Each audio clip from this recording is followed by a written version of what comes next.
અમદાવાદ મહાનગરપાલિકા બજેટમાં જાહેરાત તો મોટી કરે છે, પરંતુ કામ કરે છે તો ગોકળ ગતિએ।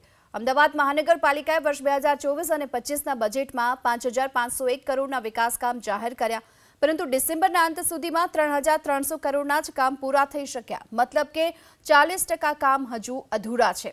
તમામ 7 ઝોન માટે 650 કરોડના બજેટની ફાળવણી કરાઈ હતી, જેની સામે નવેમ્બરના અંત સુધીમાં 171 કરોડનો જ ખર્ચ કરાયો। નાણાકીય વર્ષ પૂરું થવામાં 3 મહિનાનો સમય બાકી રહ્યો છે, ત્યારે અધૂરા કામો પૂર્ણ થઈ શકશે કે કેમ તેને લઈને પણ સવાલ ઉઠી રહ્યા છે।